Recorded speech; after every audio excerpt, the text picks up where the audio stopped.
ஒரு சுமூகமான முடிவு வர வேண்டும். அவர்களை கைது செய்வது இதற்கு தீர்வு கிடையாது. அவர்களை கைது செய்வது இதற்கு தீர்வு கிடையாது. தயவு செய்து அவர்களுக்காக நான் தமிழ்நாடு முதலமைச்சரிடம் வேண்டி கேட்டுக்கொள்கிறேன்.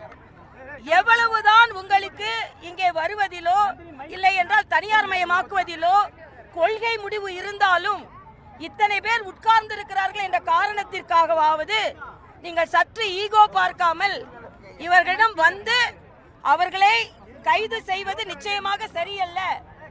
அவர்களை இங்கே வந்து சந்தித்து உங்களை எல்லா விதத்திலும் உங்களுக்கு நாங்கள் வேலை வாய்ப்பில் உத்தரவாதம் கொடுக்கிறோம், இந்த உத்தரவாதத்தை நாங்கள் கொடுக்கிறோம் என்று முதலமைச்சர் அவர்கள் வந்து சொல்லி கைது செய்வதை நிறுத்திவிட்டு, முதலமைச்சர் அவர்களுக்கு என்னென்றால் உங்களுடன் ஸ்டாலின் சொல்றாரு, இப்ப இவர்களுடைய ஸ்டாலின் இவங்களாம் தூய்மை பணியாளர் அல்ல, தாய்மை பணியாளர்கள், தாய்மை பணியாளர்கள் அவர்கள்.